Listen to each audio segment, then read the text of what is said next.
RBT family, what's the deal? It's your dog Willie Jack, and we are back, baby, back with more NFL action.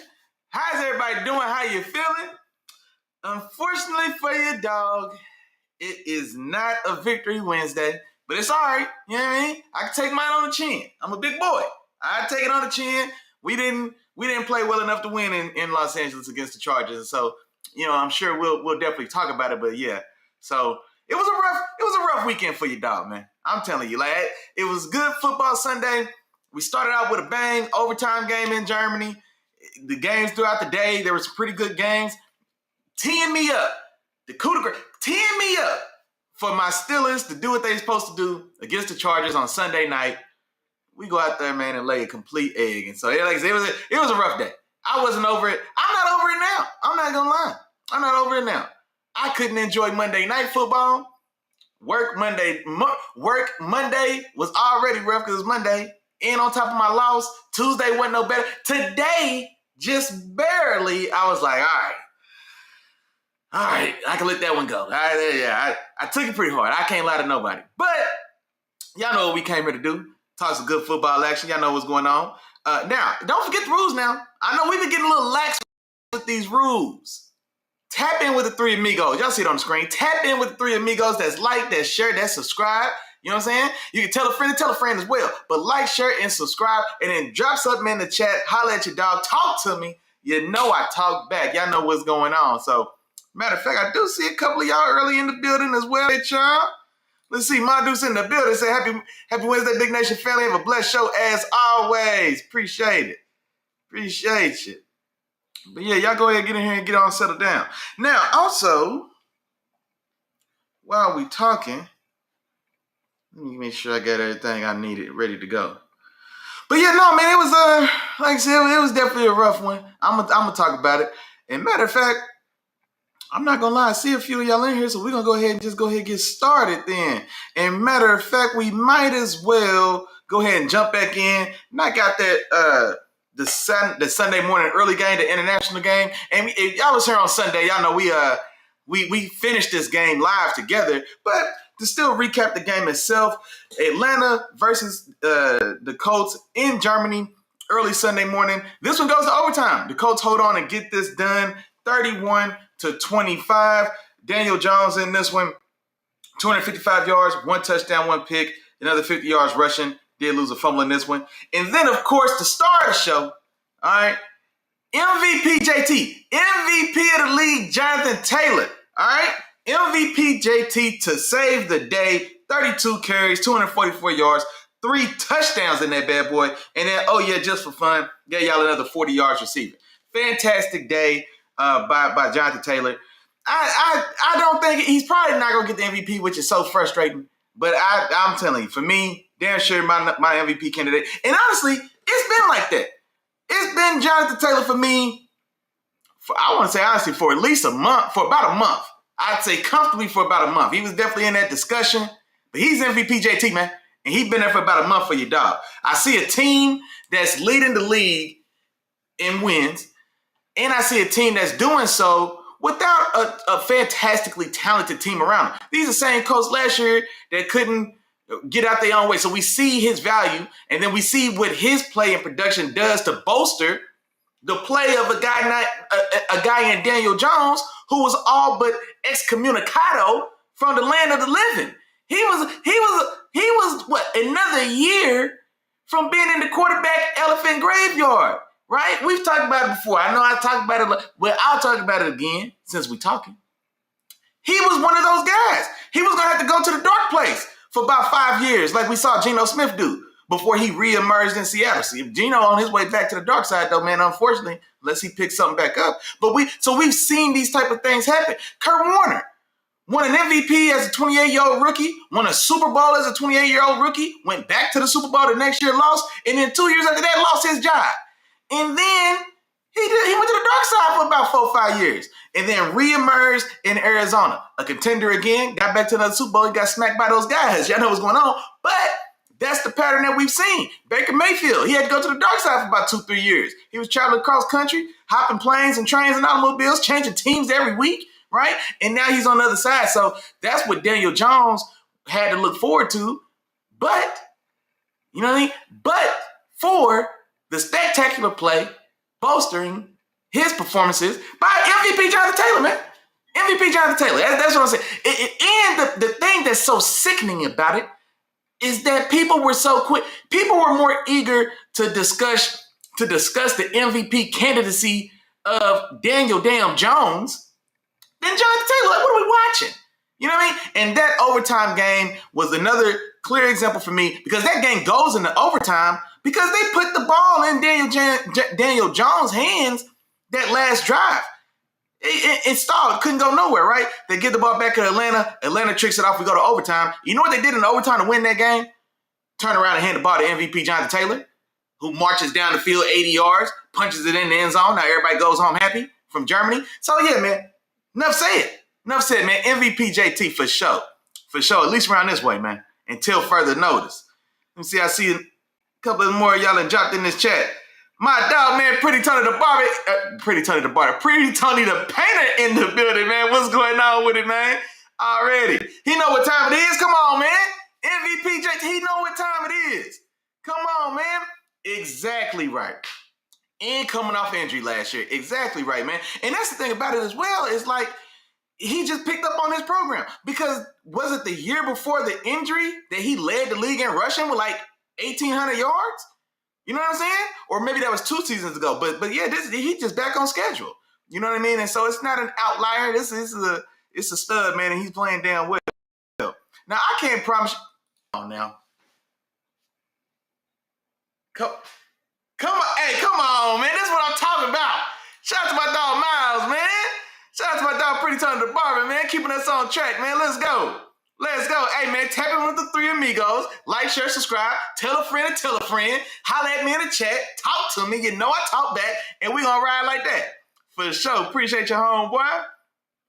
But yeah, no, that was a tough win. And the Falcons have been up and down. But the thing about it is, any given Sunday, man, this is the same Falcons team to put 30 on the Bills. Now, maybe that 30 on the Bills doesn't sound quite as good as it did maybe 2 weeks ago, because now the Bills, those same Bills, just got 30 put on them by the Dolphins. But still, that's still the same Bills that handled the Chiefs as well. And so, like I said, man, this is a tough competitive game. Atlanta didn't lay down in this one at all. Let me see. Michael Penix, not a big day statistically, 177 yards and a touchdown, no interceptions. Bijan had 84 yards rushing. Tyler Algier had 2 touchdowns in this one. Drake London, who had a fantastic game last week, highlight field game, 3 touchdowns, went over top of boys. He has another successful day in this one, 6 for 104 and a touchdown. And then that Atlanta defense, definitely the driving force for them in this game. That Atlanta defense, and mind you, their 2 primary edge guys are both rookies, drafted in the same class. I was high on both of them. You feel me? Jalen Walker out of Georgia and James Pierce Jr. out of Tennessee. But that defense had 7 sacks on the day, and I think they actually got one from, they did. They got an interception from Danny Dimes as well. So big day from that Falcons defense. But at the end of the day, man, the cream will rise to the top. MVP JT said, you know what? Get on here, man. I got it. It's time to get up out of here, man. They left with that dub. And so kudos and congratulations to the Colts for sure. Let me see. Rini in the building said, what's going on, family? Sorry she's late. Hey, don't worry about being late. Don't worry about it. I told y'all before. Now it's just like ain't no different than church. You ain't got to get here on time. Just get here.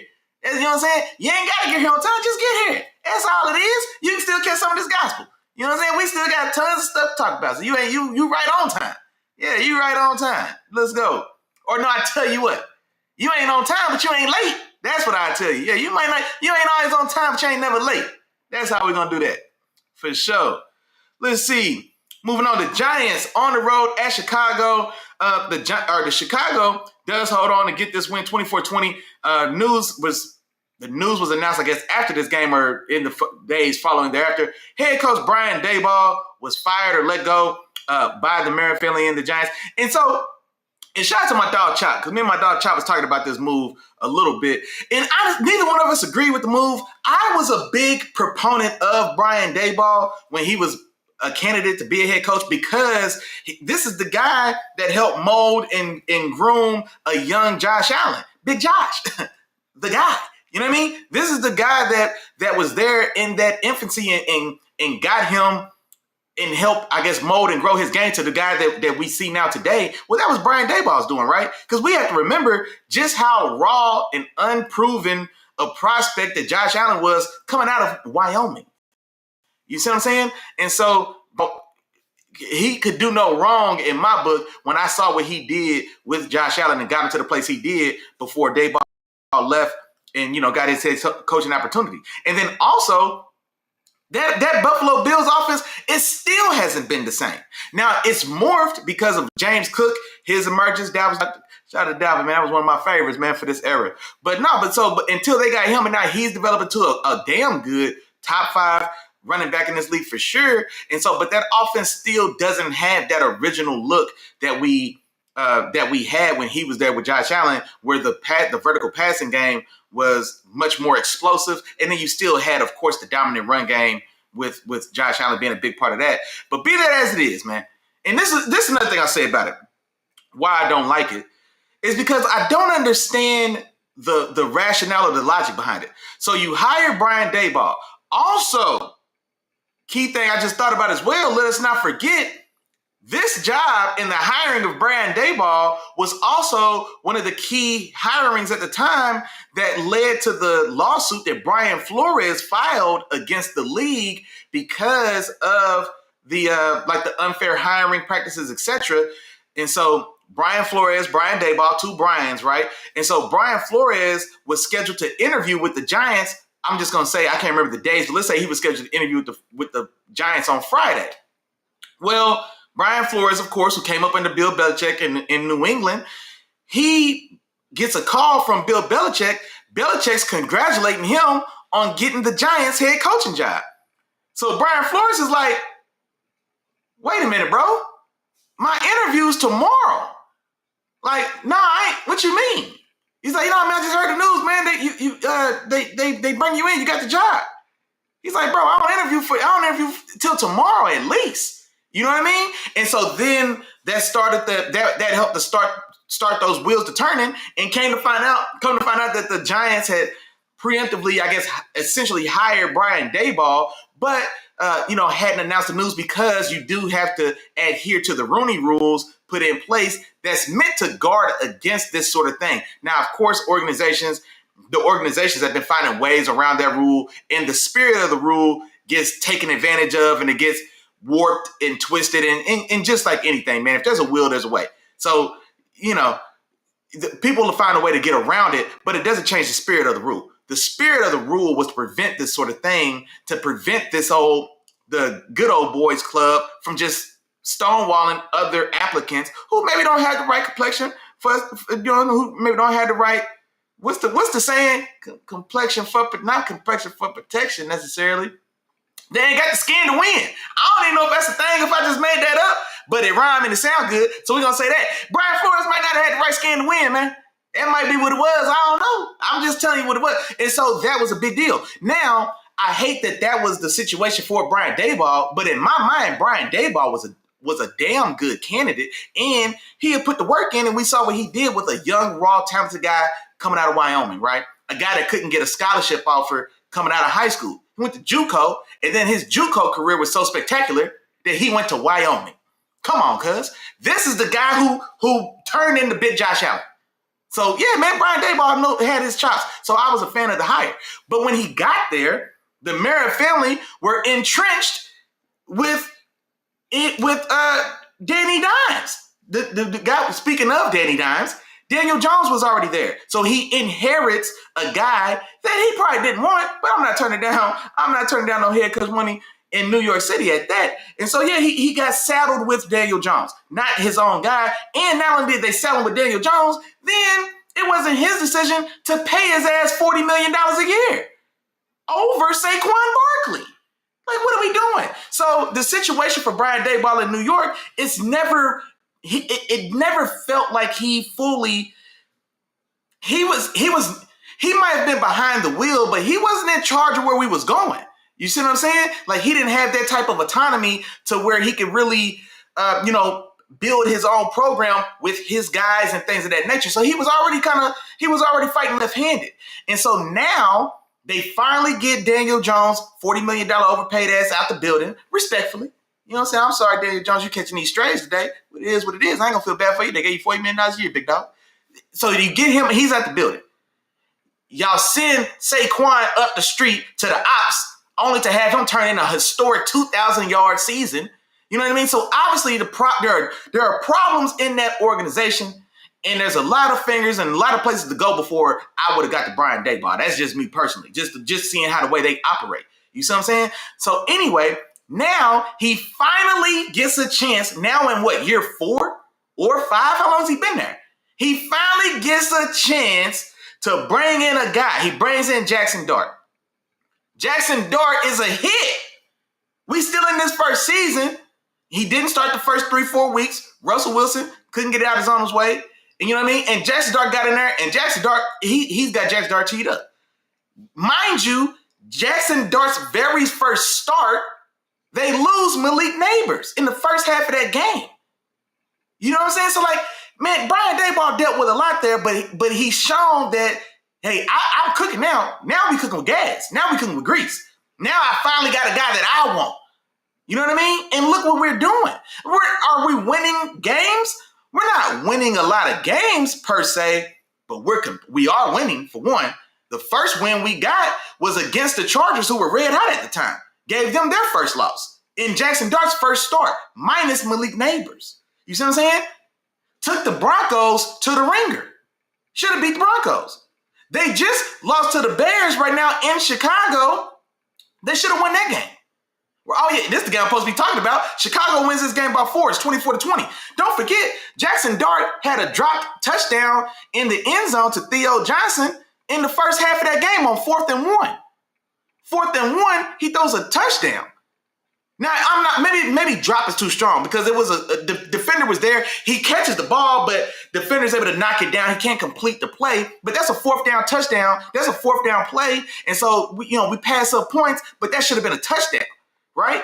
And then there was another play on the other side of the end zone that was also on 4th down. I believe he threw this one ended up being the receiver on the same page, and it was a dropped interception. But this is another opportunity, though, that we passed up points. So my point is that Brian Daboll, now that he's got a guy, let him cook. Get out the way. Let him and Jackson Dart build and grow. We use this year to build and grow and get these experiences, playing in these tight games, being competitive in these tight games, making critical plays on 4th down and dealing with injuries, dealing with adversities. He lost his number 1 receiver after a quarter and a half of football. Malik Neighbors, who's probably a top 10 receiver in this league. That's the guy he lost in his first start, in the first half. Didn't get through a first half of football. Then his counterpart, the only other real true weapon on the team, is a 5th round running back named Cam Scatchabo from Arizona. So these are the guys he took. Man, look, man, y'all ain't going to tell me about Brian Daboll, man. I ain't going to say everything was perfect. I'm not going to say that there were probably things and maybe calls and, there's situations. All that stuff, all that's cool. But don't tell me that he gets Jackson Dart in the building. We have these type of returns on investment, 6 games in? And now we let him go? That just feels crazy, man. That felt a little, I don't know. That felt... I don't know, man. That one didn't feel good to me. I ain't gonna lie. But like I said, I was a Brian Daboll fan, man, from his time in Buffalo. I saw what he did there. And exactly right. Giants, that just reminds me again. Look what he did with Josh Allen. Wasn't as ready as Jackson Dart was when Jackson Dart get into the league now. You know what I mean? Josh Allen wasn't this ready. And look what he groomed and grew Josh Allen into with time. And so now Jackson Dart comes in. He's got a similar play style. He's a solid built, big body kind of guy. He's a capable runner. He's not a burner, but he's a capable runner. He's got real vision. He's got a little juice. He's got some little swag, little moxie to him. He's in that mold. So now Brian Daboll finally gets a guy that we've seen that he knows the formula to, and then we get rid of him 6 games in, and we see him returns on the investment. I didn't get it, man. I didn't get it at all, but maybe that's me. My dog Miles said, hey, I'm right. Hey, you know what? Too many turnovers in the Bills game. That's a fair point. But now also keep in mind, some of that's going to be on Josh, just like some of it's going to be on Pat. Now, the thing I'll say is that Josh, especially in those years, he was a little more turnover prone, but then that goes to show the growth and maturity that started with Daboll and then now that's, carried over because Josh isn't overly frivolous with the ball anymore, for sure. Not overly so, but though, I do feel like those type of things improved as they went along. You know what I'm saying? So, but that's a fair point though. He said, what's Barkley getting? What's Barkley getting? Help me out. What's Barkley getting? Or what's Brakeley getting? I'm assuming you mean Barkley. You talking about Saquon? Ring said, what's Barkley getting? Rainey, I'm not sure what you're talking about. Or if you're talking about Saquon, well, no, I was talking about when they released Saquon from the Giants and then he went and signed with the Eagles. And then remember last year, his first year with the Eagles, he went for over 2,000 yards and was Offensive Player of the Year. And he had a chance to set his personal single season rushing record. He had a chance to break his own record against the Giants as well. If he'd have been petty, because I'd have went ahead and broke that hoe. I'd have stepped on that hoe. You hear me? I'd have tap danced on that hoe. I'd have ran backwards into the end zone next time. You know what I mean? But no, Saquon, he was the bigger man. He chilled. I was like, man, no, I ain't worried about it. We got the dub. It's all good. Let the young boys get some carries. Woo-de-woo. So he was real professional about it. Like I said, he better than a lot of folks. Let's see. My dog Miles said Daboll was on the Dan Campbell turnaround. Hold on. Let's see, hold on. Y'all know these eyes ain't what they used to be, man. Daboll was on a Dan Campbell turnaround for the next year if the guys are all healthy. That's what I'm saying, dog. Like, if I'm watching what they doing right now without Malik Neighbors, now without Cam Scatterbo, but then also, truthfully, who exactly is Cam Scatterbo? You know what I mean? He's a spark player. He's a niche guy, but I don't know what he's gonna be. Like, we don't know that he's gonna be that style of elite back or like a very elite compliment back. So we don't even know what he's gonna do there. But that guy's even out. That offensive line has been poor for a handful of years. That was the biggest complaint that they had for Danny Dimes not doing good. Well, the line is still in trouble. Woo-de-woo-de-woo. Well, guess what Ricky Jackson-Dart's doing with that same line? They ain't added nothing to that weak-ass line. You see what I'm saying? So, yeah, I'm with you, dog. Like, this arrow was pointing up. Daboll's got a guy in the mode of, like, you know what I'm saying? Like, this is what they're doing before Malik Neighbors gets back. This is what they're doing with Cam, rookie from 5th round. Jughead white boy. Look what we got going. You see what I'm saying? Like, yeah, I'm with you, dog. They come back. They keep building this team around Jackson Dart now. Like, bro, Scott could have been the limit. And then they get rid of him. Now, here's the thing I almost forgot. This is what I was telling Chop. What I said, I was like, you know what? Because news came out earlier this year, maybe like a couple months or so ago. But y'all know John Gruden, when he was fired from Vegas, when all those racist emails got dropped, it got leaked, John. You know what I mean? It is what it is. And that's the thing about it too, man. I used to like John Gruden. I still like it. It's hard for me to even watch his content. He's got tons of YouTube content. If you into that sort of thing, I ain't gonna promote his shit. You know what I'm saying? All them racist ass emails. But be that as it may, like, he won his lawsuit, or the NFL tried to have the lawsuit dismissed for whatever reasons, and I guess either Gruden's appeal was upheld or the request was denied. Gruden won whatever that court decision was, so they're going to be able to proceed with that lawsuit, which means that he's going to win because the NFL is not going to want to divulge all of those emails. They're not going to divulge, because if he divulged his emails, because this is what John Gruden was saying. He's like, well, hold on, why is it just me? Why only my emails are getting leaked? You mean to tell me I'm the only one talking crazy in these emails? So John Gruden was like, no, if you're going to drop mine, drop everybody's. And the NFL, of course, didn't want to do that. Well, that's a thing now, right? So if Gruden proceeds with the thing, he's going to get cashed out. He's going to get cashed out because the NFL is not going to let that go. And they're not going to let that information go. They're not going to disseminate. That's your word. Disseminate. They're not going to disseminate that style of information. And, of course, it can only have a negative effect on the league. Gruden's coming back. And what's a bigger market than New York? Win, lose, or draw, New York is the biggest market in sports. So John Gruden making a return to coaching with a young Jackson Dart in New York City? Come on, man. That's what I said. That's what I thought. Chop wasn't feeling it, man. Chop wasn't feeling it. I'm going to talk to us more about that because I don't know what's not to love about that scenario. Yeah. Oh, man, I know that ain't ZB in the building, man. Hey, shout out to coworker, man.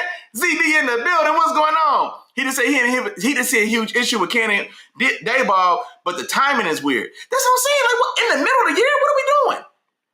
What are we doing? There's 8 games left. We want Mike Kafka to take over head coaching duties, the QB coach who came from Buffalo with Brian Daboll.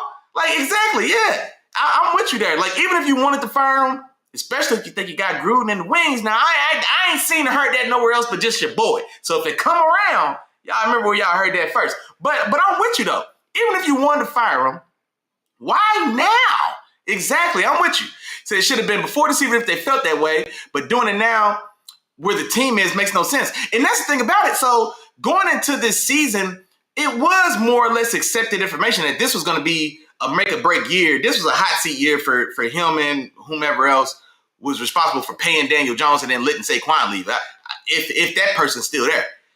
But anyway, so it was established or accepted generally so that this was going to be a make-or-break year. So he did need to show something to save his job. I think he's shown it. You finally gave me a quarterback that I want, and look what we're doing.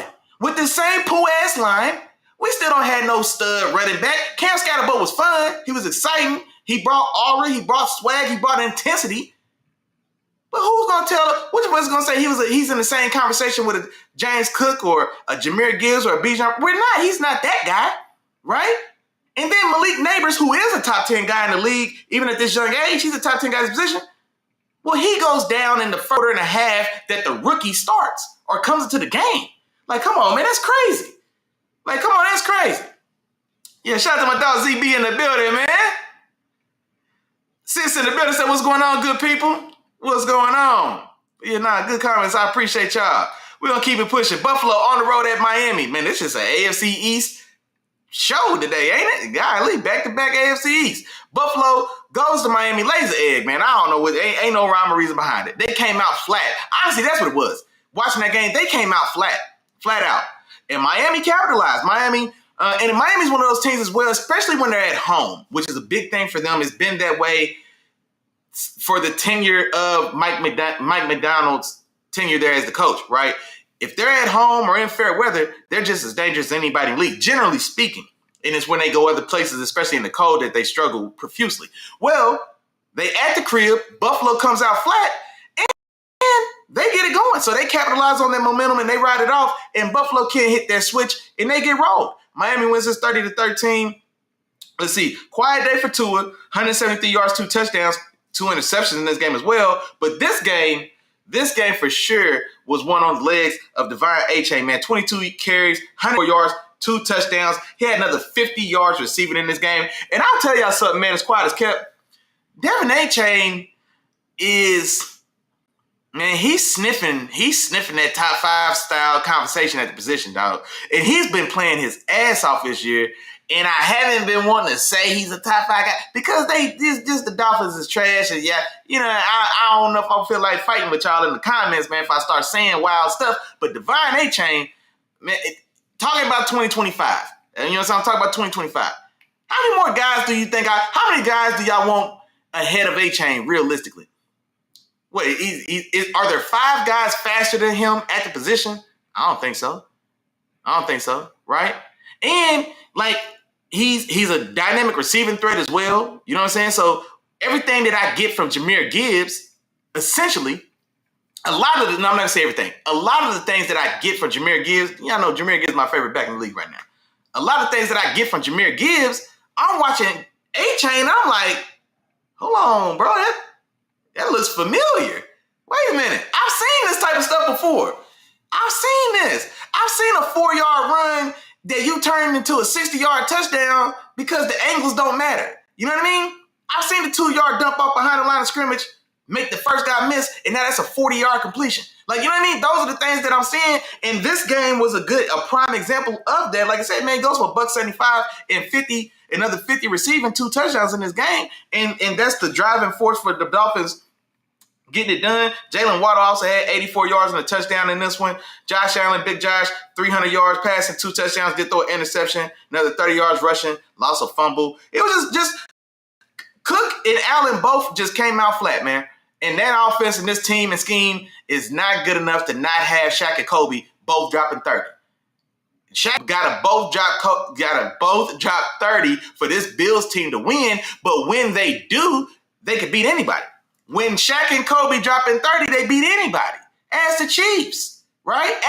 As Lamar Jackson and the Ravens. Up 3 touchdowns in the second half. It don't matter.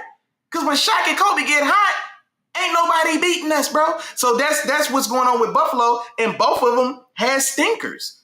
Allen had 2 turnovers in this game. Cook had 60 yards rushing, 20 yards receiving. He also had a fumble in this game. It was a bad game for both of them, right? And so they came out flat. They're loose with the ball, turned the ball over. And in Miami, like I said, on the legs of Devon Achane, who's been balling, playing his ass off, they got it done, man. So, here we go. Here we go, ZB. Now he got to be Little Josh. One back. Last week he just beat up on the Chiefs, and now this week is Little Josh again. Come on, man. Come on now. That's foul, man. That's foul.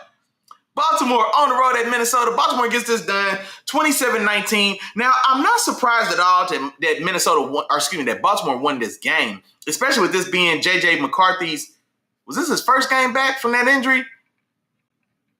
Yeah, I believe this is his first game back. Or was it his second game? Forget. No, his second game. I think they won that first game. They beat the Lions. That's right.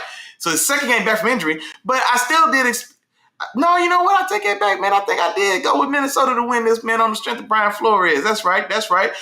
And honestly, this game was there for the taking. J.J. McCarthy cost him this game, man. And there was a stretch in this game. I think it was 3 consecutive series right there in the middle of this game. I don't know if it was going into halftime or coming out of halftime, but there was a stretch right there in the middle of this game while the game was still tight. And J.J. McCarthy got too aggressive trying to get the ball upfield to Justin Jefferson, and he threw 2 critical interceptions. And honestly, they were also just plays they were shots we didn't have to take. But I get it. You know what I mean? Like, he's here. Man, look, I'm up the field, dog. I'm not Carson Wentz. I'm not here to dink and dunk, man. I got the best guy in football. When we get him the ball, he's the best guy in football. That's how I feel about Justin Jefferson. Only thing, if Justin Jefferson gets touches, he's the best receiver in football. That's how I feel. So I appreciate it, I respect it, and I love it. Man, my guys up the field, it's only 2 guys on him because he was double covered, and one of them, J.J. McCarthy, was like, shit, it's only 2 of them. That's Justin Jefferson. I'm throwing it. Interception. Like, you know what I mean? And then the other one as well, you know, so he was too aggressive, and I want to say it was 3 series. He threw 2 interceptions, and then he threw 2 interceptions. Did he fumble? No, okay, maybe he didn't fumble. Thank God. But yeah, it was a rough stretch there. But then that stretch, those turnovers, they had big returns on both those interceptions as well. And so shorter fields, Baltimore turns those interceptions into points, and this game kind of starts to spread out a little bit. And then now it ends up being essentially a 1-score game. But still, I think J.J. McCarthy, and these are just going to be the young growing pains of a guy who's still essentially a rookie in his second year because he missed his entire first year. But no, that game was there for the taking in my mind, man, when I actually watched it as it unfolded. Quiet day for Lamar, 176 yards, 1 touchdown, no pick, 36 yards rushing. That Brian Flores defense did what I thought they would do. Honestly, they held Lamar in check. Derrick Henry was held in check, 75 yards and no touchdowns. I think he had those 75 yards on 22, 25 carries, right? So roughly 3.5 yards a carry, something like that. He's held in check. Mark Andrews had a touchdown in this one. He only had 14 yards. So this game was there for the taking, but for the turnovers and over-aggressive play from J.J. McCarthy, man, it really kind of took this one away. Let me see. Uh-oh. Hey, man, y'all won't let my dog Big Josh live, man. Let's see. Rennie said, is Adams going to get MVP? Adams. Oh, you talking about Allen? Did you mean to say Allen? We was talking about Josh Allen. Hey, Rennie, you on happy hour? Who is Adams? Devontae Adams for the Rams, the receiver, but no, he ain't getting no MVP. The Adams, who keep talking about? Unless you was meaning to type out Josh Allen, but no, if so, I wouldn't think so this year. I mean, well, it's still, here's the thing about it, we still at the midpoint. we don't know what these next 7 games are going to look like, right? So there's still quite a bit of season left. And I think the MVP race, I think it is tightening up, but I think there's still room to go. And it hasn't, like, I don't think the door is necessarily closed on or for anybody. I think definitely MVP Jonathon Taylor is the guy at the top of the leaderboard for me. Been that way for about 4 or 5 weeks now, over a month. And then I think Matt Stafford, who's just playing his ass off, lighted up, throwing 3-4 touchdowns every week, it seems like. So Stafford's got to be in there as well. Those will be the two. Those are the first 2 guys that I think about. And then next for me, dark horse, Drake May got a shot, man. Drake May got a shot. Drake May's got a shot. I don't care what y'all say, man, with the youngster. Drake May's got a shot, man, especially if they it's been a little, he's winning, right? There has been more turnovers these last couple weeks, but he's playing fantastic football. And he's elevating a roster that's not at all overly talented. And that's why I think that weighs a lot, because Matt Stafford's balling. It's an all-star team. You see what I'm saying? Matt Stafford is balling, but it's an all-star team. You know what I mean? On the left sideline, on the left sideline is LeBron James. On the right sideline is Dwayne Wade. You see what I'm saying? And Sean McVay. You know what I'm saying? So it's the table's a little more set. Now he's executing, playing damn near flawless ball for the most part. Not to take it away, but he's got more going for him as well. Drake May's out here slicing and dicing boys up with damn. How many of y'all know his receivers? He might name 2 of the receivers, not 3 of them. Don't even name all 3. You ain't gonna name all 3. Do you know 2 of them? I'll give you one, Keyshawn Boutte. He's a stud. There's a freebie, Stephon Diggs, Keyshawn Boutte, and then Mac Hollins. Mac Hollins went for 100 yards against the Buccaneers just on Sunday. So come on, man. Yeah, Drake May balling, man. But those would be my personal thoughts. I think Stafford and Taylor clearly at the top, and then dark horse for your dog, man. Dark horse for me would be young Drizzy May, man. Said JJ looked brutal. 4 completions on 12 targets to Jetta. Yeah, man. And 3 out of 10 to Addison. Yeah. Love that he's feeding the big guys, but got to get to it. Exactly, yeah. And that's what I was thinking as well, right? Like, I appreciate that he's trying to get the playmakers the ball. Because I'll tell you right now, there's no excuse. I've been talking about this shit for about 2 years. There's no excuse that Jalen Hurts not even getting. AJ's got to at least get targets, dog. How do we get a whole half of football and AJ Brown don't have 1 target? You know what happened? Y'all remember the Rams game? The Eagles and Rams. Where the Rams were spanking the Eagles' ass the whole first half. AJ Brown didn't have a target in that game until midway through the 3rd quarter. He didn't have a target the whole first half. You're getting your ass beat. You come out in the 3rd quarter. The first half of that quarter, you're getting spanked. He still didn't have a target. He got his first target midway through the 3rd quarter. He finished with 6 catches, 110 yards, 120 yards with 2 touchdowns.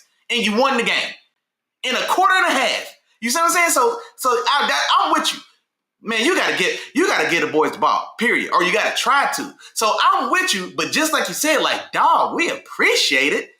But man, you gotta put some of these hoes on the mark. Like, you gotta put some of these on the money, man. Like, he's throwing chuck it balls up there. You know what I mean? So, but I'm with you, man. And these are things that as he grows, as he matures, right? Just like I was talking about before with a young Josh Allen, like Kevin O'Connell is the perfect guy. You know what I mean? Kevin O'Connell's a certified quarterback whisperer. Sam Darnold is, Sam the man. How I forget my dog Sam Darnold, man? Jonathon Taylor, Matt Stafford, Sam Darnold, and then and the youngster Drizzy May, man. That's how I'm rocking right now on my MVP ballot. Those are the guys at the top of my board. Sam the man Darnold is a damn MVP candidate right now. That's Kevin O'Connell. That's his influence. You know what I'm saying? Kirk Cousins went to Atlanta and stole $100 million. That's Kevin O'Connell's influence. That's Kevin O'Connell did that. You see what I'm saying? So yeah, he's in the right place to. I have no doubt that he has a chance to be a guy, man. He's athletic. He does have a big arm. And the thing about it, like when he does it right, when it's on, when he stiff arms a defender, boots out right, and loads up and throws 140 that hits, man. Hey, look, there's few guys that can throw a pass that look as good as him when it's on. You know what I mean? But he's still going through those growing pains. But no, I think he's definitely in the right spot. But yeah, it's some ugly ones out there right now on film for sure. See, Vikings defense also looked good most of the game. They, did all they could. Exactly. Bringing it back to B-Flow for a second. He needs another head coach again. Man, for sure, dog. And you know what? So it's not gonna be the Giants. We know that because that whole debacle when Brian Daboll got hired anyway, and then a big part of Brian Flores' lawsuit against the league is around that Giants job. So he's not getting that Giants job. The only other job that we know that's open right now is Tennessee. We're still waiting to see if the Dolphins, what they're going to do with Mike McDonald, right? Now, that wouldn't be a spot for Brian Flores either because the Dolphins organization is also a part of his lawsuit for trying to force him to tank games and trying to force him to break the free agency rules and go behind and have backdoor negotiations with Tom Brady. You know what I mean? So he's not going to the Dolphins. But so right now, Giants and Dolphins they don't seem realistic for him, right? Tennessee is interesting. Tennessee had the best success with Mike Vrabel, a defensive guy, also from New England, right? Brian Flores and Mike Vrabel worked together for years in New England. You know what I mean? And so we saw the type of success that Vrabel was able to have in Tennessee, right? And so I think Tennessee could be a realistic option for a guy like Brian Flores. Now, with them having young Cam Ward, number 1 overall pick, the thought process is probably going to be, well, you would think that thought process may be, well, let's go get an offensive guy. Well, no, they just fired an offensive guy. So that didn't work. The offensive guy, maybe you got the wrong offensive guy, Brian Callahan, whichever Callahan it was. Him and his daddy was both over there. But whichever one you got, that didn't work. So, yeah, you tried the hotshot young offensive guy. You tried to go do that whole song and dance. It didn't work. So Brian Flores, especially in an off-brand style of market like Tennessee, because Tennessee is a place that, like, hard-nosed defensive football, running game makes sense to me. When I think about Tennessee, I think about Eddie George, dog. You know what I mean? I think about Eddie George and Ray Lewis going head-to-head 30 plays a game. You know what I mean? A defense that had Javon Curse on there. So, like, my thoughts of Tennessee are just different. It makes sense to me that they would have a strong defensive coach to really, you know what I mean, bring a hard-nosed edge to that team, which is why I like Vrabel there so much. So, I think the Tennessee Titans make a lot of sense. Man, you know what, CB? Dog, who else getting fired? Miami's on that is possible. They finding a way to win a couple games here now, so maybe they give it another year because they still got to pay Tua another year as well. So Mike McDaniels, I think there's a chance, but I think I'm cool back off. I'm 30% on McDaniels losing that job. The Giants is already open. The Titans is already open. Who are we missing? You know who needs to go?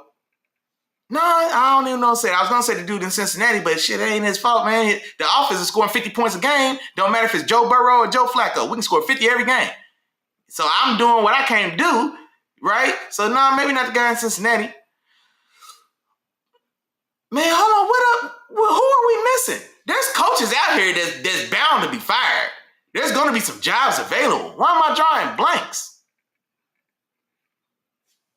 I'm going to have to think about that. Man, but no, B-Flow, I'm with you though, man. B-Flow, it's time for B-Flow to get another shot for sure. Man, that is well, Rainey, good point. And they had all those starts. And Rain, they was at home. How are you the home? I want to say they had 7 false starts. I'm glad you reminded me. I want to say they had 7 false starts, if I remember right, as the home team. That's unheard of. And you know what's crazy about it too, ain't Rain? They offensive line is veterans. Half the false starts was on Brian O'Neill. Brian O'Neill is a Pro Bowl right tackle. He's a Pro Bowler. He's in like year 7. You know what I'm saying? He had at least 2. He had at least 2 false starts. As one of the veterans and leaders of that offensive line, he had at least 2. I wanted to say 3.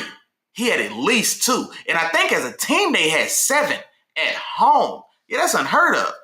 I don't know what that was about. Oh, really said, yeah, the Rams, Devontae Adams. No.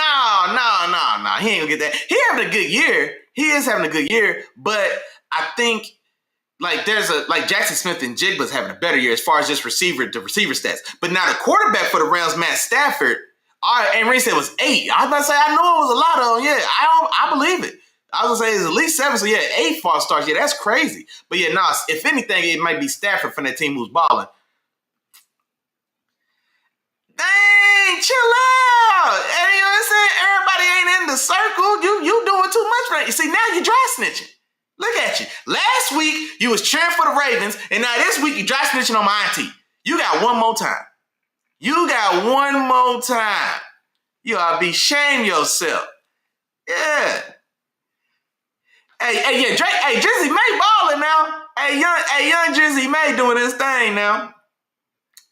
Let's see, ZB said, don't forget, Kevin O'Connell also had Danny Dimes for half of last year. You know what he did? He did. Danny did come over there. He sure did. No. Last year was Sam Darnold. That wasn't Daniel Dimes last year. Was he over there with Sam Darnold?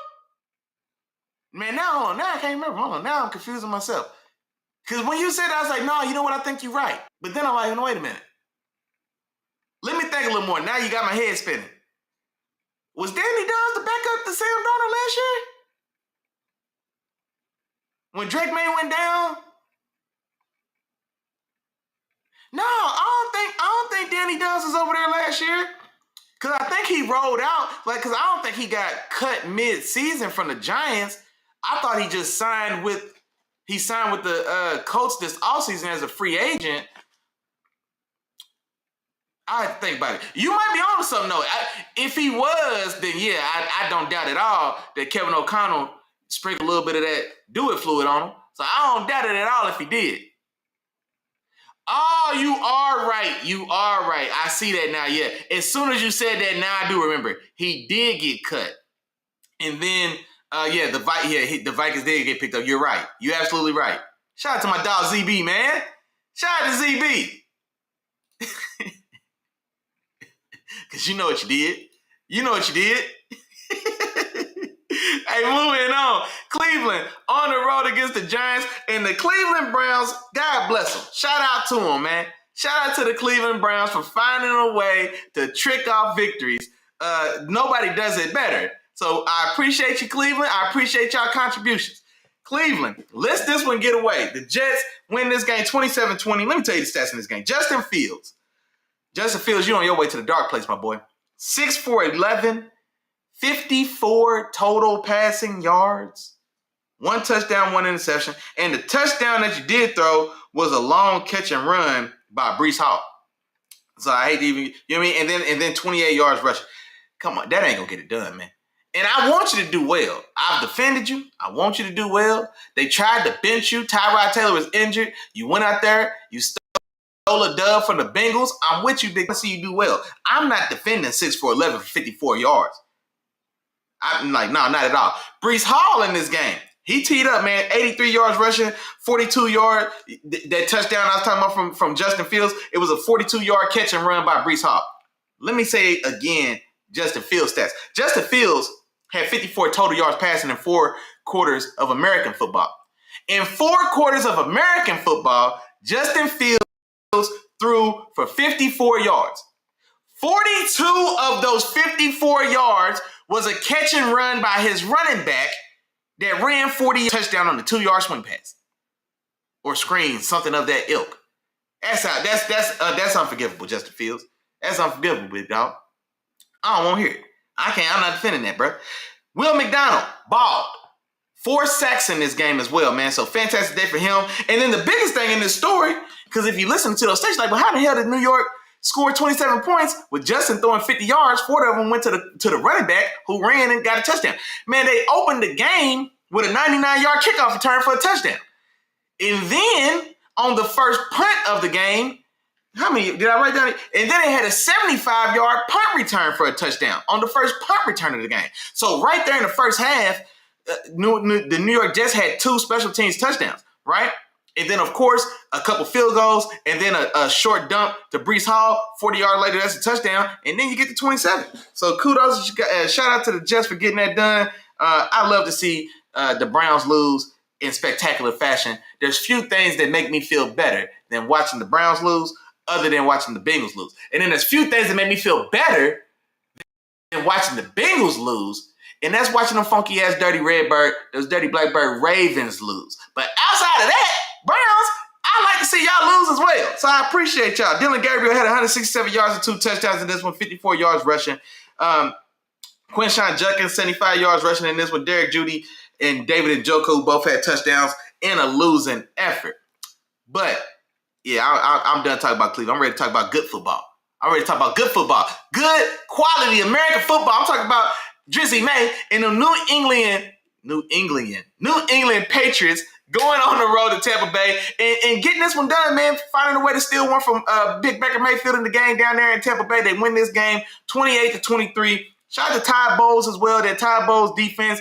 That's a tough defense, man. It's a very aggressive defense. They're generally very sound, and they take the ball over. So going down there, duking it out with that defense, especially like I've been trying to tell a lot of y'all, man, this Patriots offense, there's no studs out there. There's no studs out there on that Patriots team. And so he's already going down there undermanned a little bit, and you're going against a very talented Ty Bowles scheme and a quality team as well.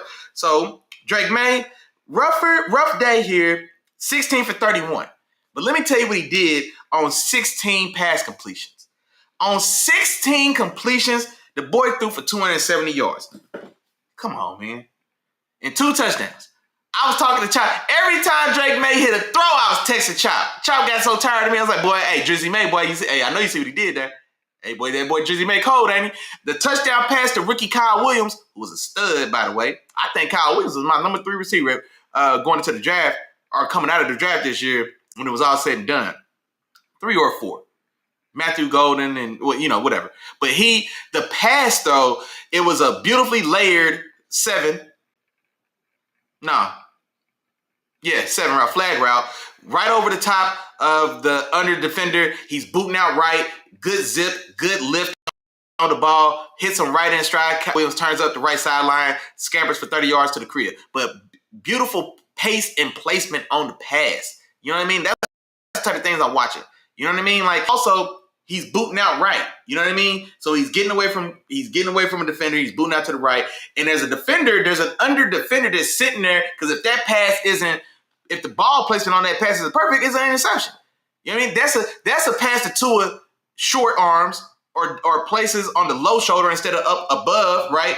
Those type of plays are intercepted by lesser quality passes. And there's nobody who's been more accurate with the football and more accurate downfield. Drake May, and I don't know what the new stats are right now, because these last 2 weeks, statistically, as far as his accuracy is concerned, just the raw stats, because in this one he was 16 for 31. 50%, 52%, 52.7%. I can't help myself, right? But he was leading the league in accuracy at 74%, I know at least maybe 2 weeks ago, 74%, and he's up the field. This isn't Drew Brees. This isn't 2-yard dink and dunk slant routes to Michael Thomas. This isn't that. 74%, and he's up the field, right? 16 for 270 yards, 2 touchdowns. Up the field, and still maintaining very quality accuracy on the season as a whole. Like I said, this game particularly wasn't a great accuracy game. Also, huge coming out party for Trayvon Henderson, man. The rookie Trayvon Henderson, part of that dynamic duo out of Ohio State. We saw Quinshon Judkins have some bright spots throughout the course of this season. And for whatever reason, man, I don't know what was going on with Vrabel, but it felt like there was more opportunities there for Trayvon Henderson. And for whatever reason, they were just determined to feed Ramondre Stevenson. They were trying to trade for Chuba Hubbard. And it's like, what are you doing? Because the few times that y'all get Trayvon Henderson in space, he's going 80 yards. And he put that to the test. 14 carries, 147 yards, and 2 touchdowns in this game. The last of those touchdowns, another big one, roughly 60 yards or so if I had to guess off the top of my head. And then also, the cool thing about it, he's running on the way to the crib, on the way to the paint. He's about 50 yards ahead. And you know what he's doing? He's on the opposite sideline. He looks over to the left or to the right, and he's looking at Vrabel. He's asking Vrabel if he could score. He's like, hey, you want me to go down? I'll go down if you want me to. Vrabel's like, nah. He's like, so you show. All right. Bow. Touchdown. So, fantastic play, and I'm glad that it got caught because when I was watching, I seen too. I was like, "What's he doing?" I thought maybe he was trying to do that old Deshaun Jackson. If y'all remember Deshaun Jackson with the Eagles, when he would burn people deep, he would just start like weaving all the way back and forth across the field. So Trayvon does that. He's kind of like going towards the middle, and he's kind of slowing down a little bit, and he's looking over, and he kind of like points like, "Hey, is this cool?" And Verb was there, getting okay. So that was dope. I'm glad they caught that. But no, big day for him. Coming out party, like I said, 147 and 2 touchdowns. Mac Hollins, who I just tried to tell y'all about because don't nobody know his name. Mac Hollins went for 105 yards in this game on 6 catches. Mac Hollins. Drake May out here throwing to Keyshawn Butte and Mac Hollins for 100-yard games, man. Y'all better, hey, man. Y'all better turn on this Patriots game film. Drake May is out here playing his ass off, man. He's out there balling. Stephon Diggs, he's the OG in the room. 46 yards and a touchdown in this one as well. And then I already shouted out rookie Kyle Williams with that 70. It was a 72-yard catch and run touchdown from Drake May. That was their first score, matter of fact, because Baker went right down the field. He had a touchdown to Emeka Egbuka. Then on the next drive is when Drake May hit that pass to Kyle Williams, if I remember right. And then on the other side as well, man, y'all know I love me some Big Bake, man. 273 passing yards, 3 touchdowns, no interceptions. Emeka Egbuka, standout rookie receiver from the Ohio State. He came out the first month of the season on fire. On fire. The only receiver playing better than him in the first month of the season was Jackson Smith and Jigba, right? And then he gets injured, a little beat up, a little banged up. He misses a game or two. He comes back. It takes another game or two to kind of get his legs back under him. This feels like the first game that he picked up from that pace that he was on before he got injured. He came out, that first drive was all him. 6 for 115 and a touchdown that he scored to start the game. Tez Johnson, he has 42 yards and 2 touchdowns in this one as well. K. Dotton has 80 yards in this one at the tight end position. But the Buccaneers do fall short to Drake May in those Patriots, man. But that was it was an entertaining game, man. I always like watching Baker Mayfield just in general, just on the strength. And then, of course, man, my new young kind of favorite guy to watch right now, man, Drake May, man. So I was very entertained watching that game. Hold on, let me catch up on this chat. Let me see what y'all talk about. Let me see.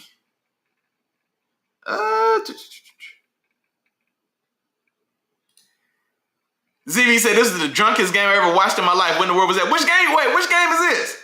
I'm late on the chat, so you got to tell me which game was that. My boy ZB said he was loaded, boy. Everyone said he was loaded watching that game. Rini, don't you start with this Lamar stuff now. Hey, ZB said they got to feed Sean Tucker. You know what? You might be on to something, and especially while like with Bucky being out, then yeah, man, go ahead and let Sean Tucker get some spin a little bit. ZB said he can't wait to find out in February if Baker played with 3 broken ribs, a bump, man, for sure. Because he been taking some shots, boy. Especially to start the year, where like it felt like out of 11 starters on offense, 8 of them was injured. Like it felt like 8 starters were out. It was Baker Mayfield, 2 offensive linemen, and then Emeka Egbuka, the rookie receiver. It was only them. Everybody else who was a starter was out, it felt like, man. And so, yeah, he was taking some licks, but playing well. And so I'm with you, bro. I'm with you. And the thing about Baker Mayfield, too, like, man, he takes some shots, and then he might, like, lay there for, like, a half a second, but then it's almost like he feels you looking at him, and he hops up with the quickness of getting in somebody's face. Like, you know what I'm saying? So, yeah, I fool with Baker, man. I fool with Baker. Yeah, Clean Hurry has as many passes as he has in the last 3 weeks. Nah, facts. I'm with you, man. Shout out to Big Bay. Let's see. Next up, New Orleans on the road at Carolina. Tyler Shaw gets his first win, man. And this is the thing about this Carolina team as well. And it's not just Carolina, because there just has not been any one true dominant team this year. I guess the closest thing that maybe we have right now, I guess the Rams. We'll say the Rams. I guess we could have said the Colts, even though the Rams beat the Colts earlier. The Colts took 2 touchdowns off their own board. A.D. Mitchell. Now with the Jets, probably because of. But outside of that, probably the most balanced, dominant team is probably going to be the Colts. Well, they get lumped up by my Steelers. They go to overtime in Germany against the Falcons. So maybe that train is slow just a little. But meanwhile, the Rams are just rolling along. They get their revenge, beating up on the injured San Francisco 49ers. Little brother McVay gets his revenge on big brother Shanahan, right? So they end up splitting this season.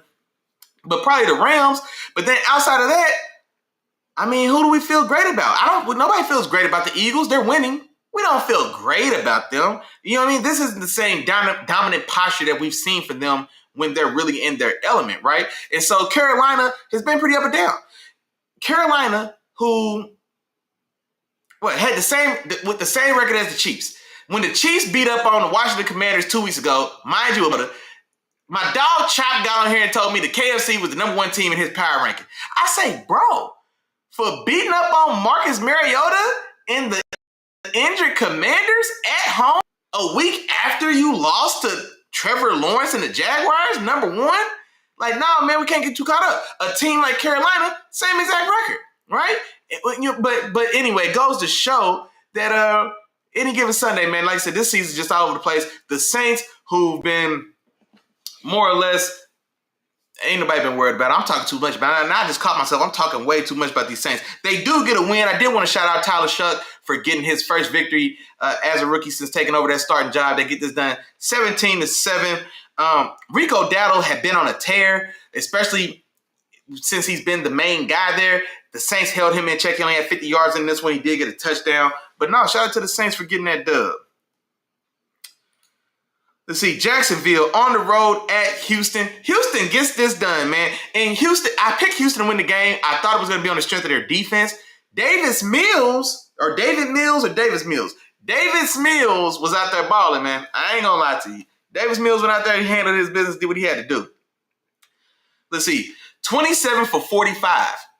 First off, if I told you that David Mills had to throw 45 passes in this game, you'd have probably thought you lost by 3 touchdowns. 27 for 45, 292 yards, 2 touchdowns to 1 interception. Also had 20 yards rushing and a rushing touchdown in this one as well. So shout out to Davis Mills, man, for a big-time performance and a huge win against a division rival. Like I said, the league, there's no true, real dominant teams really in the league. And so the Jacksonville Jaguars are leading that division, but they haven't ran away with it at all. And so this was a big win for this Texans team. It's almost a 2-for-1 when you win in division. And then, mind you, you're still waiting on C.J. Stroud. I would imagine I would think because he was out with that concussion. And so I would think he's going to be back. If not this week, then maybe next week at the worst. Or wait, I would think because it's been a week or two already. And so he's still coming back. The team has slowly been starting to get healthier. They're getting weapons back on the offense. And so we saw Nico Collins has been back, etc. Right? And so, you know, maybe there's still a chance there. Willie Marks in this one, 60 yards and a touchdown. Nico Collins, speaking of the devil, 7 catches, 136 yards in this one.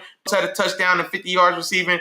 The rookie Jaden Higgins from Iowa State, he had a touchdown in this one as well. And then Danielle Hunter, man. Danielle Hunter, I just feel that he's just so underrated.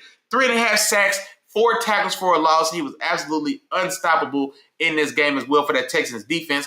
And then, of course, the highlight style interception from Derek Stingley Jr. Fantastic interception, man. And so, fantastic. He's got some of the best ball skills in football, man. Especially if we're talking about defenders. Some of the best, if not the best, some of the best for sure. He had a highlight style interception in this one as well. You can go check that out if you haven't seen it, man. It's worth a good 30-second reel to watch him lay out for it. Trevor Lawrence on the other side, 158 yards, a touchdown, a pick. Also lost a fumble. Nothing else tickles my fancy in that game. I'd have had enough. But big win for the Texans. Shout out to my dog, Terrible Time. Where big dog for them Texans getting it done with Davis Mills. Oh, here's some news for the Jaguars. Travis Hunter is officially going to IR. He had a knee injury. I guess he's going to actually have surgery on his knee injury to repair his LCL. That lateral cruciate ligament, whatever, I can't remember. I also am familiar with the LCL, boy. LCL, MCLs, all the L's. I did something to all the L's in these old knees for sure. So he's having surgery on his LCL, and so his rookie season officially comes to a conclusion. Now, also right on time as well, because Brian Thomas Jr., who's also had an up and down year, right, but he's been banged up as well. They also did make a big move at the trade deadline to go get Jacoby Myers from the Raiders as well to help supplement that passing attack. But we'll see how that unfolds. Hold on, one more. What my dog ZB said. Rennie said she loved it. Hey, Rennie, I'm gonna tell you right now. I'm gonna give you 3 teams. Okay? I'm going to give you 3 teams because you having 17 teams that you cheer for it gives me high blood pressure. 3 teams, Rini. Goodness gracious. ZB said, to be fair, they should have lost by 3 touchdowns. How do you blow a 29-10 lead in the fourth quarter against Davis Mills? Exactly right. You make a damn good point. Yeah, you're right. And that's the whole thing about it, man. Good Trevor, bad Trevor, man. 158, 1-1 with a fumble loss, up 19 points in the fourth quarter. Exactly right, big dog. Mind you, this man's getting paid $55 million a year. That's another story. But nah, these are questions that need to be answered, ZB. These are questions that need to be answered. I'm with you. Arizona on the road at Seattle, man. The Jacoby Brissett area officially begun, man. You know what I mean? With Kyler Murray moving to the bench full time, we can hide it, the backstory of the injury and maybe the foot's gonna need, et cetera, et cetera, et cetera. Nah, that man was due to start and come back and start. He was warming up. There's videos of him. The man's doing everything he needs to do. Decision was made, and I think the writing's been on the wall. So it is what it is. Seattle handles business 44-22. The surprising thing about this, I definitely thought Seattle was going to win, and I thought it was going to be more so of the offensive juggernaut performances that we've seen from Sam Darnold. Sam Darnold didn't have to do no heavy lifting in this one, man. He was 10 for 12. He had 178 passing yards, and he had 1 touchdown. He did throw an interception. The man on intercept, he only had 2 incompletions, and one of them was an interception. That's unfortunate. But this game was won definitely on the strength of that defense and the running game. Kenneth Walker III, 14 carries for 67 yards. Zach Charbonnet, 14 carries as well, 83 yards and a touchdown. That defense forced 4 fumbles as well. JSN still unguardable. 5 for 93 and a touchdown. Look at this. Sam Darnold had 10 completions and 180 yards in this game. Half his completions and half the yards and the touchdown went to JSN. That man's playing out of his mind. 5 for 93 and a touchdown of Sam Darnold's 10 completions for 178 yards. That's fantastic football, man. So Jackson Smith and Jigba is unguardable. Unguardable. And I was just talking about Derek Stingley. Need I remind y'all just what Jackson Smith and Jigba did to Derek Stingley Jr. on Monday Night Football. What was it, 2 weeks ago? Or was it 3 weeks ago now? Man, had that man out there doing the stanky leg. Had that man out there reaching for his ankles. It was a clinic. It was a one-sided. It was Earl Spence getting paws put on him by Bud Crawford. That's what JSN did to Derek Stingley. And mind you, Derek Stingley's the top 3 corner in football right now. Legitimately. You know what I mean? So yeah, that's crazy. Dog, I'm with you, dog. Talk to Chop, man. I've been trying to tell Chop, like, bro, Sam Darnold's playing ball, man. Sam Darnold's been playing top 3 ball at the position in my personal power rankings. I've been talking to Chop. Sam Darnold has been at 2-3 for the better part of 6 weeks now.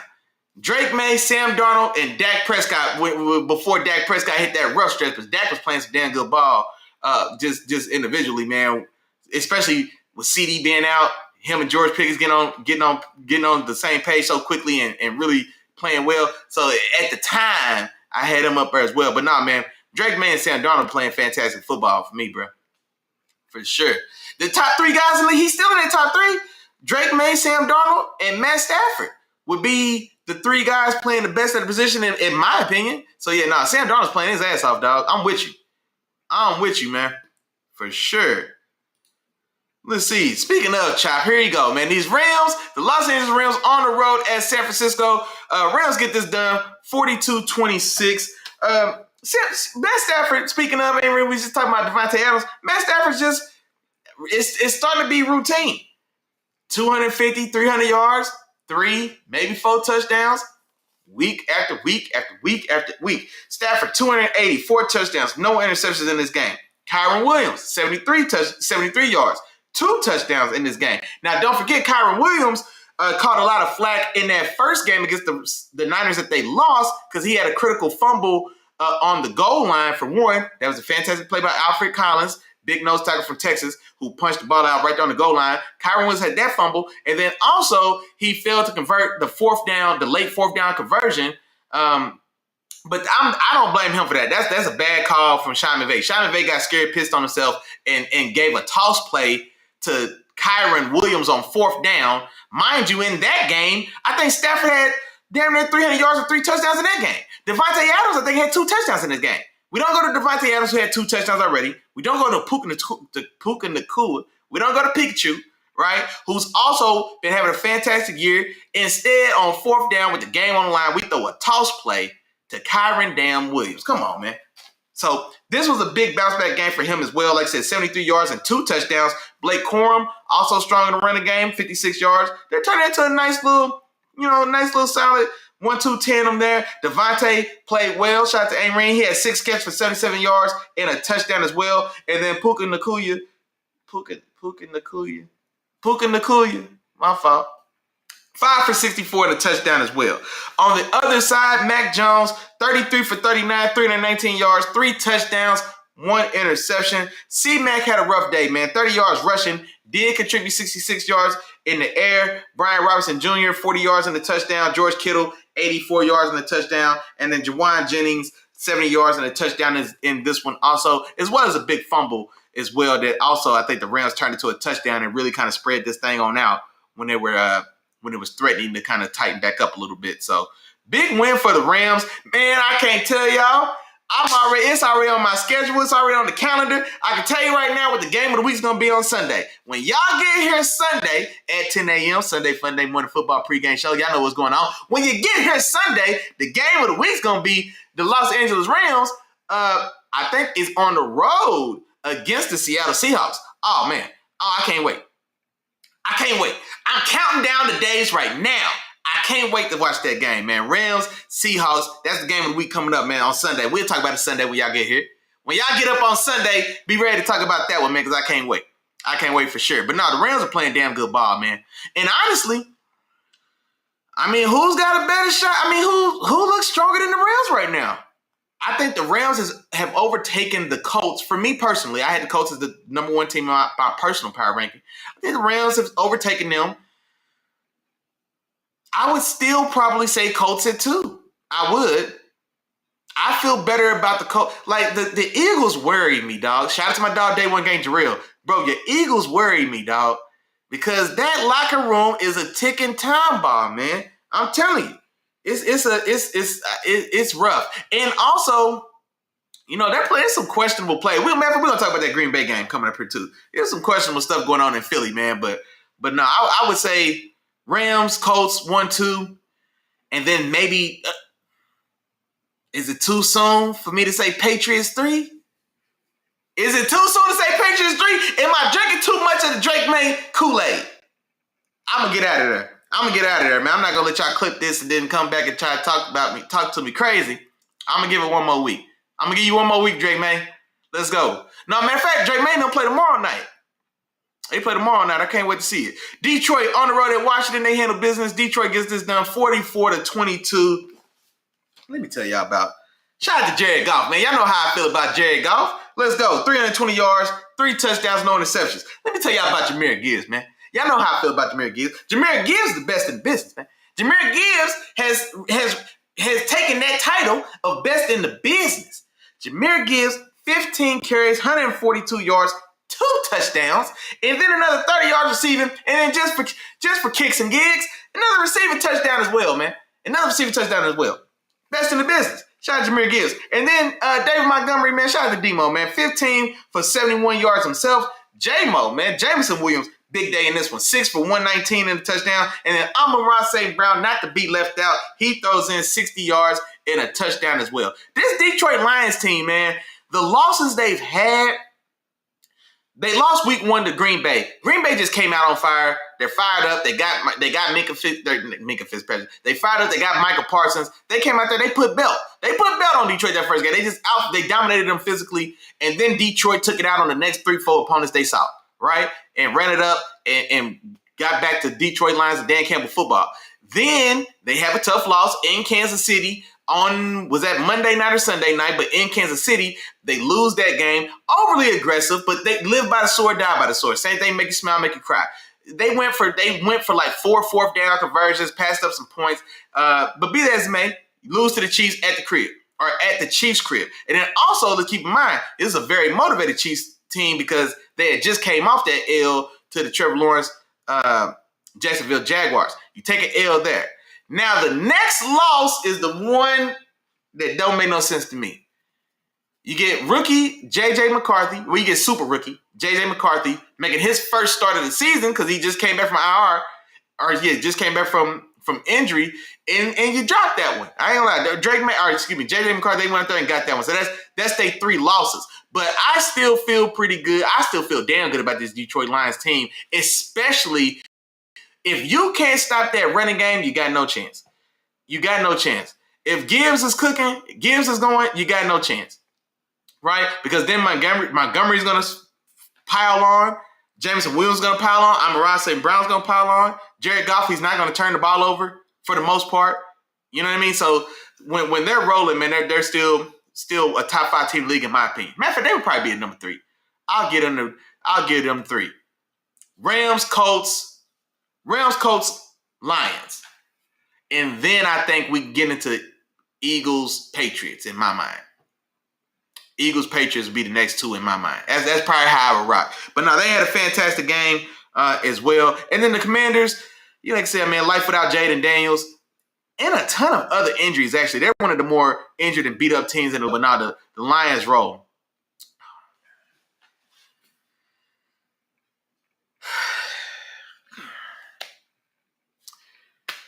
Pittsburgh on Sunday night. You go out to Los Angeles, play the Chargers. Some of y'all may have seen the game, right? Some of y'all may have seen it. And honestly, we just played ugly football. And ugly offense. No, it's not even we played. I'm not even gonna say that because the defense, for the most part, played pretty well in this game. This game got away from us for sure. Aaron Rodgers played the worst. I've never seen Aaron Rodgers play worse football. Aaron Rodgers missed 2 wide open guys for touchdowns. He was erratic with the ball. He was like, it was just bad football, man. I'm trying to tear you down, A-Rod. It was bad football, man. He was hearing footsteps. And when he wasn't hearing footsteps, he was overly trying to extend. Like, it feels like Aaron Rodgers. I'm starting to feel like when I watch Aaron Rodgers scramble and run around in the pocket, because he didn't hold on to the ball this long in his prime. You know what I mean? Aaron Rodgers out here, it's like he's determined to show us that he can still move. He's not that old. Now I still got it. I can still move around. And he's taking bad sacks. He's trying to force the ball to DK Metcalf when things go wrong. Screw it, DK Metcalf, right? And I respect the DK. He's not necessarily the guy I just want to say screw it and just chuck it to. Like it's a fourth and 5. DK's double covered, and we force it should have been a back shoulder. It wasn't even a good pass. He throws an upfield shoulder fade into double coverage onto DK at 4th and 5, and passed up a wide open Pat Fryer move, coming across the middle wide open for a touchdown. So just a terrible game by Aaron Rodgers, dog. It's a terrible game, man. It was just a terrible game by Aaron Rodgers, for sure. But let's see what the numbers look like. Yeah, A-Rod, 16 for 31, 161 yards, 1 garbage time touchdown, 2 interceptions. Jaylen Warren, right, 14 carries, 70 yards. I don't know if he had 3 touches in the second half of the game. That's another thing as well, A-Rod, right? I think we need to dial in. No, because it's hard to say we're going to reel in A-Rod's flexibility at the line. Man's 47 years old. He's been playing quarterback for 32 years. The math don't math, but y'all hear what I'm saying, though. All right, don't worry about the numbers. Hear what I'm saying. So it's hard for us to go in there and say, you know what, A-Rod, man, you're going to have to ride out these calls, dog. Because I'm not liking what he's doing. We checking out of these runs and you're throwing bullshit passes. You know what I mean? Like, I don't know, man. I don't know. We're going to be all right, though. On the other side, this wasn't a fantastic game for anyone necessarily offensively. Herbert threw for 221 touchdown. Ladd McConkey had a big day. He broke a big one across the middle. Brandon Echols loses the fight for the ball or loses at the catch point and then can't secure the damn tackle, which you compound the crime. If you're not going to get the deflection, you got to make the tackle, Brandon Echols. My dog Miles, he might still be in here. What they tell you, man, when you're going for a ball carry? Secure the tackle.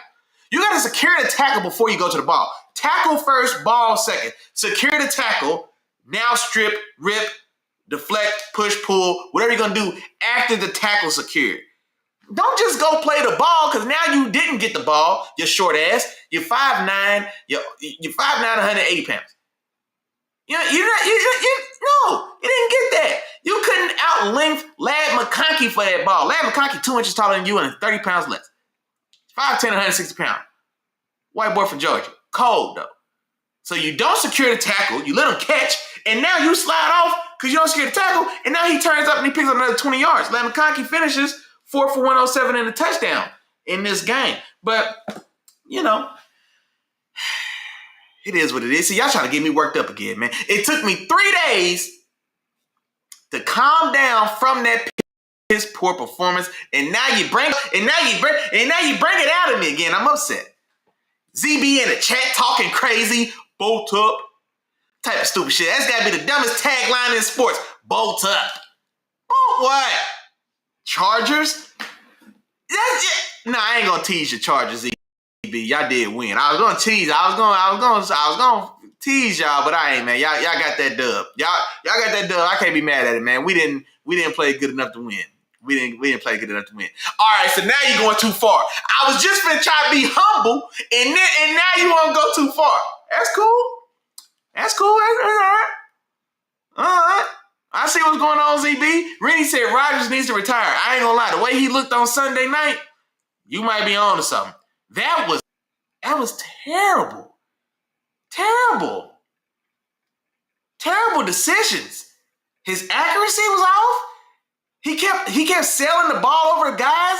There's like Jonnu Smith, it should have been a 40-yard touchdown. Instead, you overthrow it. He's able to jump up and get fingertips on it. He's falling down. They reviewed it. He trapped the ball awkwardly, but that should be an easy catch and run touchdown. Forcing the ball into double coverage to DK Metcalf on the 5-yard line on 4th and 5, and you don't even throw a back shoulder. Aaron Rodgers pseudo-invented the back shoulder pass in modern football. He didn't invent it, of course, but who popularized it? I know, and I'm not as young as I once was, but in my lifetime, Aaron Rodgers invented the back shoulder pass. I don't care what y'all say. I know he didn't, but I'm making my point. He's the guy that made it such a valuable weapon. Why do you think Devontae Adams is who he is? The back shoulder pass. You see what I'm saying? Bro, he was missing that. When Jordan misses his turnaround, it's time to hang it up. When Jordan misses that turnaround fade, and he's clanking them off the top of the backboard, the day Jordan clanks a turnaround fade off the top of the backboard, you got to hang him up, big dog. That's what Aaron Rodgers looked like on Sunday night. He missed his back shoulder. He threw an up shoulder fade into the double coverage. Like, bro, missing Jonnu Smith, which should have been a wide open 40-yard touchdown. Missing Pat Freiermuth coming across the middle on the play that you forced the DK for a wide open touchdown. Like, what are we doing? What are we doing? Bad sacks? The effing safety? Khalil Mack is the safety. He held onto the ball for 4 seconds in your own end zone. Aaron Rodgers, who are you, Bryce Young? Your old ass know better than that. You know you can't hold on to where you think your old ass was going at 42, Aaron Rodgers, in the end zone. With Broderick Jones trying to block Khalil Mack. Need your ass whooped. Now that I done said it out loud. I'm sorry. I'm calm down. Honestly, I don't even think that was Broderick Jones. I think that was actually Zach Fatano, who's playing fantastic football. I'm gonna move on. This is y'all fault. Y'all brought this out of me. Sis said, I told you didn't want to talk about it. I know, dog. Sis, let me tell you something. I'm gonna tell everybody. I turned the game off. I can't tell you in my lifetime if I've ever been so disgusted watching my Steelers play football. I turned the game off. I'm trying to think what play it was. I don't know if it was his last or not failed 4th down. I can't even remember what the play was. I had enough. I turned the game off. I went, man, look, I ain't gonna tell y'all what I did. I had to turn it off. It's never happened. I think it's the first time 21 years of Steeler fandom that's happened. I've never been here. This must be what it feels like to cheer for Cleveland. Is this what the Browns fans feels like?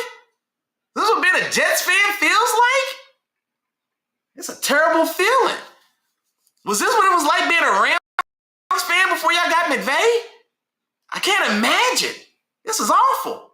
It was awful. I had to turn the game off. I'm telling you, it was terrible. The defense didn't play bad at all. We got home. The offensive line was beat up. Joe out, unfortunately, right? He's on IR. They lost Rashawn Slater at the beginning of the year already. But the pass rush got there. We had 5 or 6 sacks. TJ had a sack. I think Alex Highsmith had 2. Keanu Benton had a sack. We dropped 3 interceptions. Joey Porter Jr. had a pass hit him right square between Justin Herbert hit Joey Porter Jr. in my Batman symbol. Right in the chest. Drop. We had another dropped interception as well. Was it James Pierre? So, I mean, it was just, the plays were there. A very winnable game, a game that was there to be won. And honestly, A-Rod, the biggest culprit, right? But like I said, man, he's there. This one feels almost squarely, A-Rod, you played like sugar, honey, iced tea, my dog. Period. Monday night, round us out. Philly on the road against Green Bay. Now, this game didn't go the way I imagined it.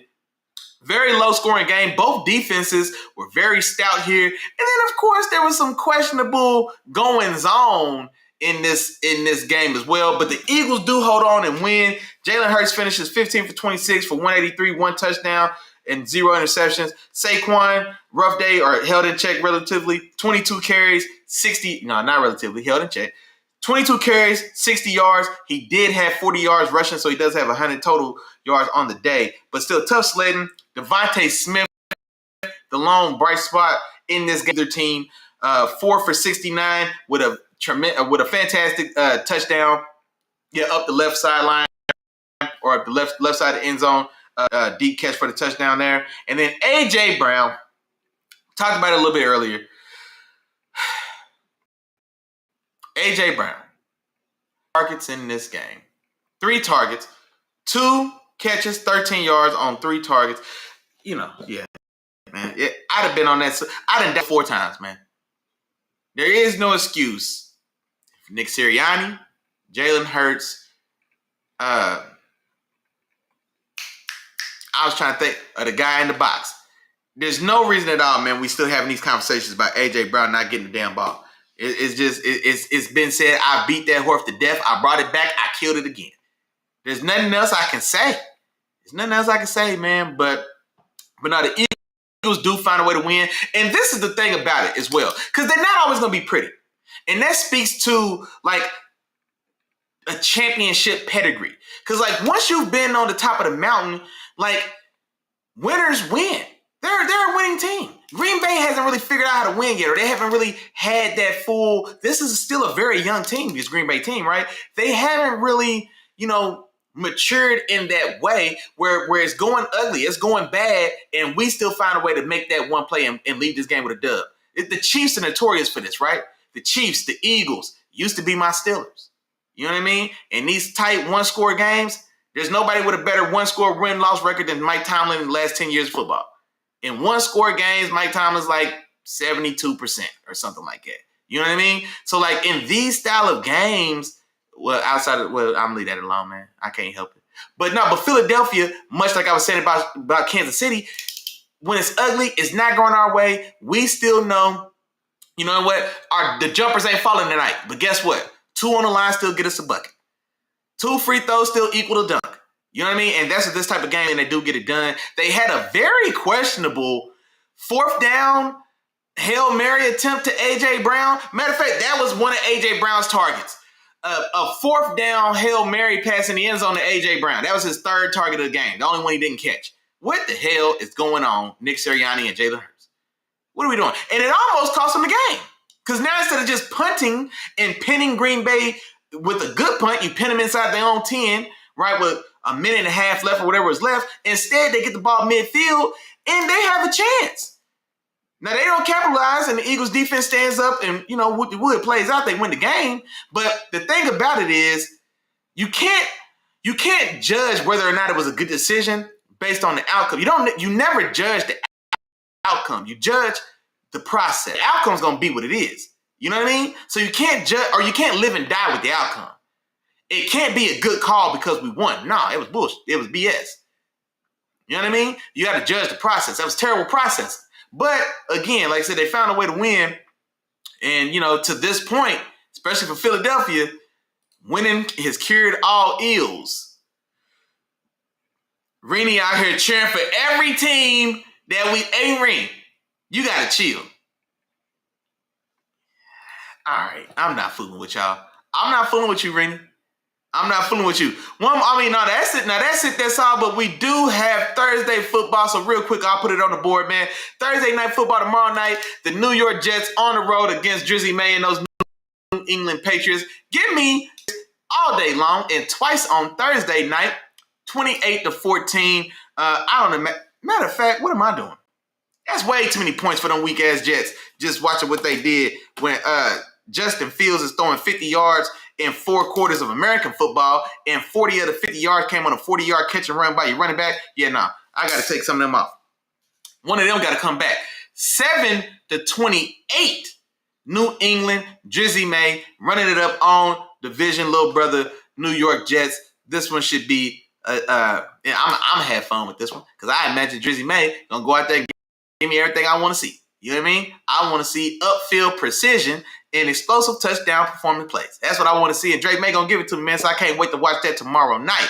Now, officially, that is it. That is all. We came, we saw, we conquered. Man, look, I'm double checking to make sure we didn't miss none, but I think we good money. We came, we saw, we conquered. Appreciate everybody tonight. Y'all know what's going on. Before we get out of here, y'all know it's time for that real member roll call. Right now, let's go. Rennie in the building cheering for every team we talk about. Rennie, I'm going to give you 3 teams. Love you, appreciate you. As always, sis in the building for sure. I appreciate you. Oh, that was Isaiah in the building. I thought that was ZB talking about BTA. If I'd have known that was you, I'd have went ahead and talked my talk. I had some words for y'all. Chargers fans, man, but I appreciate you sliding in here. That boy waited. That boy got in here right on time to hear about them Steelers and Chargers. Boy, you a fool, man. I appreciate you. ZB, man, favorite coworker in the building, man. I appreciate you, homeboy. Let me see. I'm looking for you. Hold on. I know my dog. I'm looking for you. I know you was in here. Sis, did I get you? Sis is in the building as well. Where my dog Miles at? This is some of y'all for really in the show. Miles Deuce is the first one in the building today. I appreciate you. Miles, there you go. I know my dog Miles is in the building as well. I'm looking for y'all. Damn. We say the same thing every week. Feel free to say it with me at home. If I forgot to say your name, damn. Hey, my bad. But charge it to my head and don't charge it to my heart. You know I'm thinking about you, big dog. Appreciate all the love support as always, man. Sunday, tap in with your dog, man. Sunday, 10 o'clock. Sunday, fun day, morning football. Pre-game show. Y'all know what's going on. Get in here, get real comfortable. We're going to have a good time. Thursday night tomorrow, make sure y'all check out that boy Drizzy May, man. He going to put on the show. I have no doubt. Other than that, man, y'all have fun. Y'all be safe. Enjoy the rest of y'all Wednesday night. Wait a minute. Did I see one last one? I thought I seen somebody real quick. Oh, Isaiah said he been in here in the cut this whole time. He said he been here the whole time. All right. He said it's pretty standing outside for the Bucks being so unhealthy. Okay, that was looking like a little Super Bowl. Yeah, man. And you know what? Baker for the first month of the season was he was my MVP. Was he the MVP for me? Man, yeah, I think he was definitely in that mix for sure. I think the first month of the season, I think, yeah, Baker Mayfield carrying that team as beat up as they were, finding ways to come back and win those games. I think they had 3 fourth quarter comeback wins out of the first 4 games of that season. So I'm with you. But just like ZB was saying as well, bro, like, man, that attrition adds up. Like, Baker is beat up. He's injured. They've had all those injuries on the team around him. And now that the team is starting to kind of come back, Baker looks beat up. But him and Emeka Ibuka, boy, when they get it going, it's few in the league doing it better than them already, with Emeka Ibuka being a rookie, man. But now, hey, I appreciate y'all. Shout out to my dog Isaiah, man. Shout out to the rest of y'all. Y'all know what's going on. ZB Miles, Rennie, Day One Gauge Real, my dog Terrible Time, Mom Dukes in the building. Man, y'all know what's going on, man. Peace and love. Y'all enjoy y'all night. See y'all Sunday morning.